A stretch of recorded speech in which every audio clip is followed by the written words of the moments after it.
Lonely rancher won a horse in cards, then saw his wife's name branded on it. He thought winning that horse in a poker game was the first lucky break he'd had in 3 years, until morning light revealed his dead wife's name burned into its hide. The cards fell like autumn leaves, slow and certain. Thomas Whitmore watched them settle on the saloon table, his calloused fingers drumming once against the worn would before going still. 3 queens stared back at him, the first kindness fate had shown him since Mary disappeared into the desert wind 3 years ago. The lamplight caught his wedding ring as he reached for the pot. $23 and a horse. Not much to most men, but to Thomas, it meant another month of keeping the ranch from slipping through his fingers like sand. The other players grumbled and pushed back from the table, their boots scraping against sawdust that smelled of whiskey and broken dreams. "She's a fine mare," said Jake Morrison, the drifter who'd lost her. His voice carried the hollow sound of a man watching his last hope walk away. "Rides like the wind, that one. Got her from a trader down in Amarillo." Thomas nodded and pocketed his winnings, but his eyes stayed on Jake. Something moved behind the man's weathered face, a shadow that didn't match his easy words. It was the same look Thomas had seen in his own mirror lately, the expression of a man carrying weight he couldn't set down. "Much obliged," Thomas said, standing. His knees creaked like old leather. 42 years on this earth had left their mark in the lines around his eyes and the permanent stoop of his shoulders. Where she taught, round back by the water trough. Thomas walked through the saloon's swinging doors, leaving behind the piano music and hollow laughter. The night air bit at his face, carrying the scent of sage and distant rain. His boots echoed against the boardwalk as he made his way around the building, where a single lantern cast shifting shadows across the hitching post. She was beautiful. Even in the dim light, he could see the quality in her lines, the strong chest, the intelligent eyes that watched his approach without fear. Her coat was the color of chestnuts in autumn, and when she stepped toward him, her movements held a grace that spoke of careful breeding and gentle handling. "Easy, girl," he murmured, extending his hand palm up. She sniffed once, then allowed him to stroke her neck. Her coat felt like silk beneath his roughened fingers. "Looks like we're partners now." The ride home passed in comfortable silence. The mare moved beneath him with a sure-footed confidence that told him she knew these desert paths, though he couldn't remember seeing her in the territory before. Stars wheeled overhead, bright and cold, while somewhere in the darkness a coyote called to its pack. At the ranch, Thomas led her to the small corral beside his barn. The fence posts stood like sentinels in the moonlight, weathered gray and leaning slightly inward from years of wind. He filled the water trough from the well, the rope and pulley creaking with each draw. The sound echoed across his empty land, 40 acres of scrub and promise that he'd bought with Mary's blessing and his own sweat. "Get some rest," he told the mare, latching the gate. "Morning comes early around here."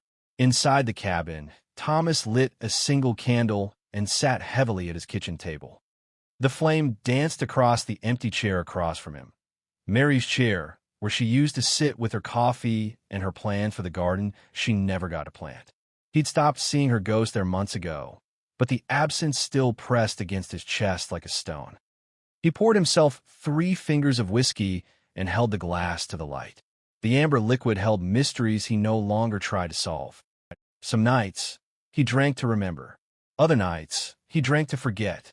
Tonight, he drank because a strange horse was sleeping in his corral, and morning would bring whatever truth it carried. Dawn broke, gray and hesitant, like a woman unsure of her welcome. Thomas woke at his table, his neck stiff and the whiskey glass empty beside his folded arms.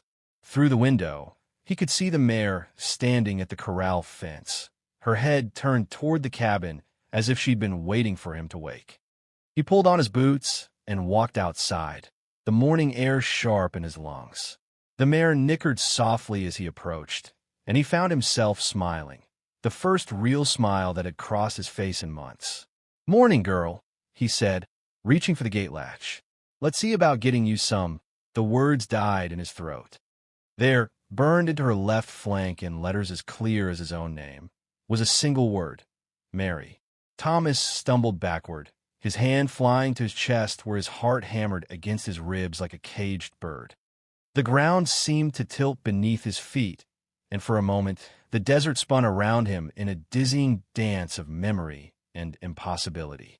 The mare stood perfectly still, watching him with eyes that held depths he was only beginning to fathom. The horse knew paths he'd never ridden, led him to places that existed only in his wife's whispered dreams, and then she showed him where Mary had died. Thomas sat on his porch steps for 3 hours, staring at the mare while the sun climbed higher and the brand on her flank seemed to burn brighter with each passing minute. Mary, his wife's name, seared into living flesh like a claim of ownership that made his stomach turn and his fists clench until his knuckles went white. The coffee in his cup had gone cold, but he didn't taste it anyway. His mind kept circling back to that night 3 years ago when he'd come home from town to find the cabin door hanging open and Mary's shawl caught on the fence post like a surrender flag. No struggle, no note, just emptiness where his heart used to live. The mare watched him through the corral rails, her dark eyes holding a patience that felt almost human. When he finally stood and walked toward her, she came to the fence without hesitation, pressing her muzzle against his palm as if they'd known each other for years instead of hours. "What happened to her, girl?" he whispered, his voice cracking like dried leather. "What do you know that I don't?" The mare stepped back and walked to the gate, looking over her shoulder at him with an expression so pointed that Thomas felt his breath catch. She wanted to go somewhere. She had something to show him. His hands shook as he saddled her. The leather felt familiar under his fingers, but the horse beneath it remained a mystery wrapped in painful possibility.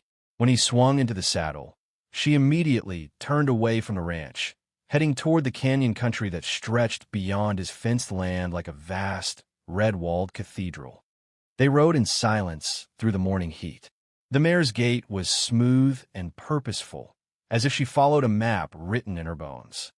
Thomas let her choose their path through narrow draws and across rocky mesas where the wind sang lonesome songs through stone arches carved by time and weather. He recognized some of the landmarks: Devil's Backbone Ridge, the twin buttes that locals called the Sisters. But the mare led him along animal paths he'd never explored, through hidden passes where wildflowers bloomed in defiant splashes of color against the desert's harsh palette. Purple lupin and Indian paintbrush nodded in the breeze, their beauty almost painful in a land that showed mercy so rarely. "Mary always loved flowers," he said aloud, and the mare's ears flicked back toward his voice.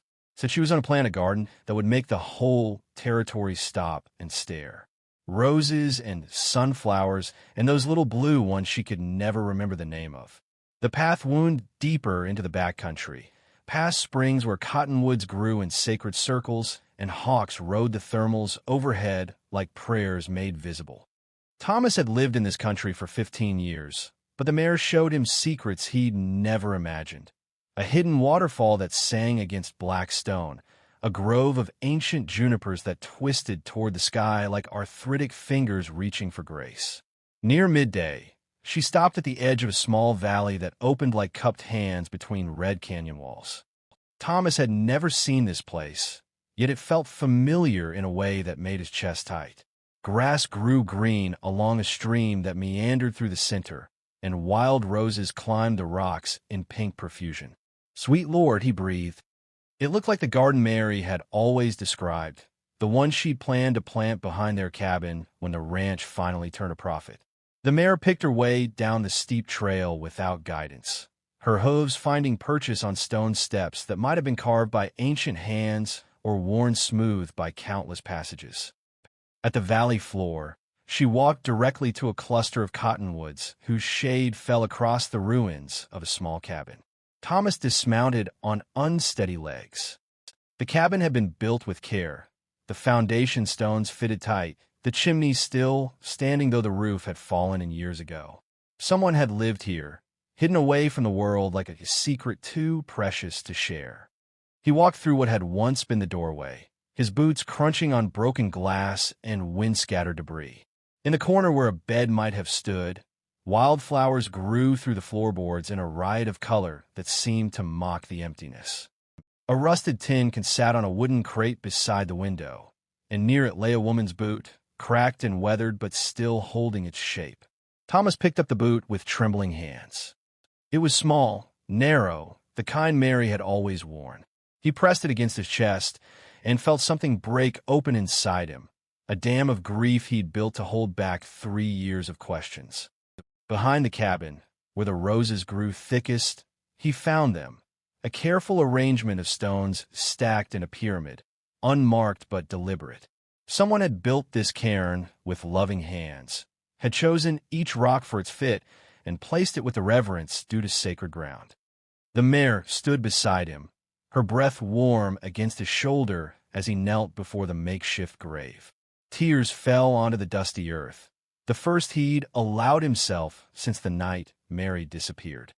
They came slowly at first, then faster, washing away 3 years of careful numbness and leaving behind a raw, honest pain that felt cleaner than the emptiness he'd carried.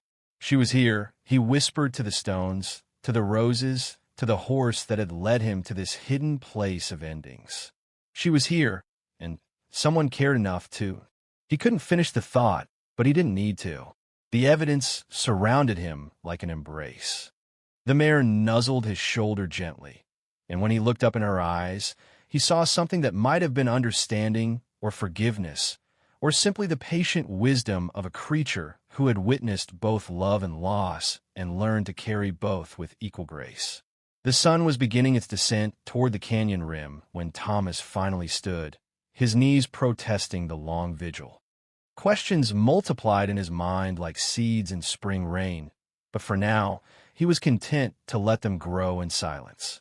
He had found something here in this hidden valley, something more precious than answers. He had found the place where Mary's story ended, and perhaps where his own story might finally learn to begin again. He found the man who'd owned his wife's horse, and when the drifter finally talked, Thomas learned that some truths are too heavy for a man's heart to carry.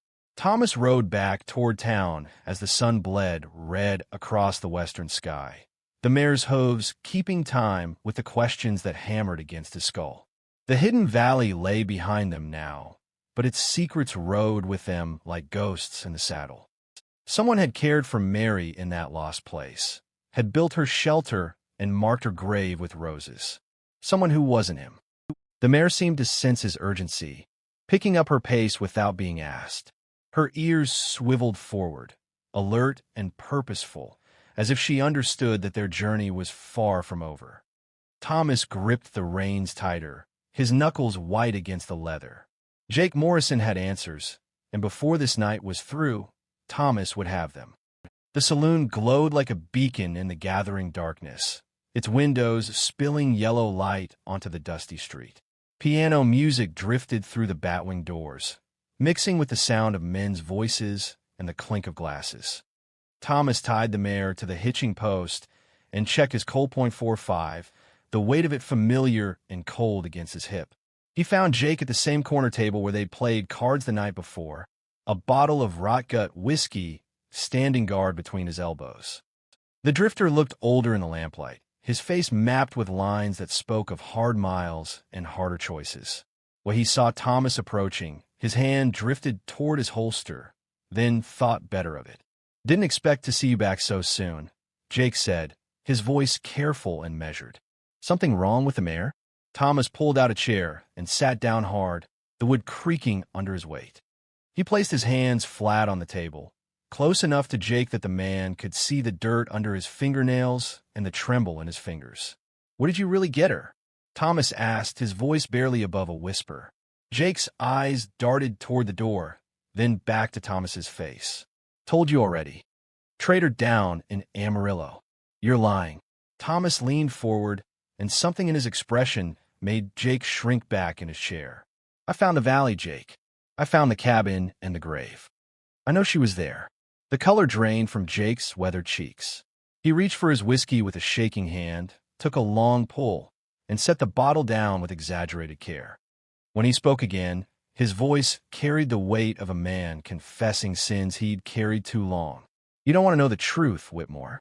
Some stories are better left buried. Thomas's hand moved to his gun. Tell me. Jake glanced around the saloon, noting the other patrons absorbed in their own conversations and card games. When he spoke, his words came out in a rush, as if speaking them quickly might lessen their poison. It was Ben Carver's men that took her, that cattle baron up near Silver Creek. He'd been watching your place, waiting for you to leave for town. Mary was alone when they came. The name hit Thomas like a physical blow. Ben Carver. He'd heard whispers about the man, how he collected things he wanted, whether they were willing or not. How women sometimes disappeared from homesteads near his vast holdings, and how the local sheriff seemed remarkably incurious about such matters. Go on, Thomas said, his voice deadly quiet. Jake took another drink, liquid courage for a story that had no courage in it. They took her to a place up in the mountains, a cabin he keeps for his collection. She wasn't the first, Whitmore. Won't be the last, neither. And you know this how? Because I worked for him. The words fell like stones into still water. Carver pays good money for certain services. Tracking, mostly. Sometimes other things. Jake's eyes couldn't meet Thomas's. I was one of the men who brought her in. Thomas felt the world tilt sideways.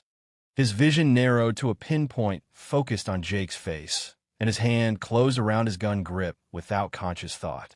Every muscle in his body tensed like a coiled spring, and for a moment he saw himself putting a bullet through the man's skull and walking away clean. She fought. Jake continued, seeming to read the murder in Thomas's eyes. Lord, how she fought. Kicked and clawed and bit like a wildcat. Made me think of my own sister, the one who died of fever when we were kids. That's when I knew I couldn't be part of it anymore. So you helped her escape. Jake nodded, tears cutting tracks through the dust on his cheeks. Stole one of Carver's horses, that mare there, and got her out in the middle of the night. But she was hurt bad, Whitmore. Real bad. I got her to that valley, built her the cabin, tried to nurse her back to health, but she died anyway. She died saying your name. Jake's voice broke on the words. Over and over, like a prayer. Thomas will come, she kept saying. Thomas will find me. I buried her with the roses because she said you promised her a garden. So it was the only promise you ever made that you couldn't keep. Thomas sat back in his chair, the rage draining out of him like water from a broken bucket. In its place came something worse, a hollow, aching understanding that Mary had died believing he would save her, and he had failed her in the most complete way possible. Where's Carver now? He asked. Jake wiped his nose with the back of his hand. Dead. Died in his sleep 2 winters past. Heart, they say. Sometimes I think Mary's ghost went and stopped it out of pure spite. And the others? The men who took her, scattered to the winds. Some dead, some moved on. Justice ain't always a badge in a courthouse, Whitmore. Sometimes it's just time and circumstance. Thomas stared at his hands, trying to process a truth that felt too large for his mind to hold. Mary had died thinking he would come for her. Had spent her final days watching the horizon for a rescue that never arrived. The weight of that failure settled on his shoulders like stone. Why didn't you tell the law? He asked. Jake laughed, a bitter sound with no humor in it. What law? Sheriff Tucker was on Carver's payroll, same as half the territory. Rich men don't answer for their crimes, Whitmore. They just get richer. Thomas stood slowly, his legs unsteady beneath him. The saloon seemed to spin around him, full of men laughing and drinking and living their lives as if the world made sense. He wanted to burn it all down, to scream Mary's name until the walls shook and the guilty came crawling out of whatever holes they'd hidden in. Instead, he walked away. Outside, the mare stood waiting in the darkness, patient as stone. Thomas pressed his face against her neck and felt her warmth against his cheek. She had been Mary's companion in captivity, had carried her to freedom and watched her die. Now she was all that remained of his wife's final chapter, a living testament to love and loss and the terrible mathematics of justice deferred. What am I supposed to do with this? He whispered to the horse, to the night, to the god who seemed to have forgotten his address. The mare had no answer, but her presence was enough. Some truths were too heavy to carry alone, but perhaps, with patience and time, they could learn to share the weight. He built her grave where she'd always dreamed it would be, and finally learned that some love stories don't end with death, they just change shape. Thomas rode home through the desert darkness, the mare's steady gait carrying him across a landscape transformed by truth. The same stars that had watched over Mary's suffering now bore witness to his knowing, and their cold light seemed different somehow, not cruel, but honest in a way that cut clean through pretense and false hope. Behind them, the saloon's glow faded into memory, taking with it the last of his illusions. Mary hadn't left him by choice. She had fought and suffered and died believing he would come, and he had spent 3 years nursing anger at a woman whose only crime had been trusting in his love. The weight of that knowledge settled into his bones like winter cold, but it was a clean pain, sharp-edged and real. The mare seemed to sense his mood. She carried him with careful steps, as if understanding that her rider was fragile in ways that had nothing to do with the body. When they reached the ranch, she stood quietly while he unsaddled her, accepting his ministrations with the patience of a creature who had learned to live with sorrow. "We're all that's left of her story now, aren't we, girl?" Thomas whispered as he brushed her coat. The brand on her flank caught the lantern light. Mary, and for the first time since seeing it, he didn't flinch. It was a mark of love, not ownership. A testament to a woman who had been worthy of fighting for, even if the fight had come too late. Sleep eluded him that night. He sat in Mary's chair at the kitchen table, watching the mare through the window as she grazed in the moonlight. The chair felt different beneath him, not empty anymore, but expectant, as if it had been waiting for him to understand its true purpose. It wasn't a monument to absence. It was a place to remember presence. Dawn came soft and pink, painting the desert in watercolor hues that Mary would have loved. Thomas rose stiffly and walked outside to find the mare waiting by the gate, her head turned toward the eastern horizon where the sun climbed like hope made visible. "Want to take another ride?" he asked, and her ears pricked forward in what might have been eagerness. They rode out across his land, past the boundaries he'd set with fence posts and surveyor's marks, into the country beyond where the river bent through cottonwood groves and willows grew in green profusion. This was the place Mary had chosen for her imaginary garden, the spot where she'd stood on summer evenings and described the roses she would plant, the vegetables that would feed them through the winter, the flower beds that would bring color to their harsh and beautiful world. Thomas dismounted at the river's edge and knelt in the soft earth. The water sang over smooth stones, and dragonflies danced above its surface like tiny spirits celebrating the morning. Mary had been right. It was the most beautiful place on their land, perhaps in the entire territory. "This is where you belong," he said to the memory of her voice, to the wind that carried the scent of sage and possibility. "Not in that hidden valley with the grief and the secrets. Here, where you dreamed of putting down roots." He worked through the morning, using his hands and a rusty shovel from the barn to clear a space among the cottonwoods. The earth was dark and rich near the water, perfect for growing things. By noon, he had carved out a small garden plot, its boundaries marked with river stones he selected for their beauty rather than their utility.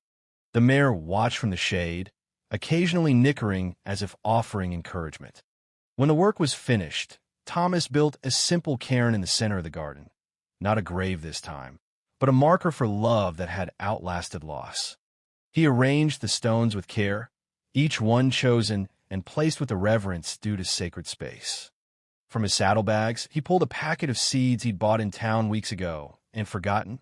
Wildflower seeds mixed with herbs and vegetables, the kind of practical beauty Mary would have appreciated. He scattered them across the prepared earth and watered them with cupped hands, the river's gift to the future they would build together in this new way.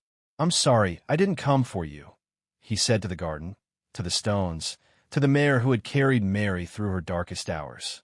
"I'm sorry I didn't know to look. But I'm here now, and I'll tend this place like I should have tended you. Every day, for as long as I have left."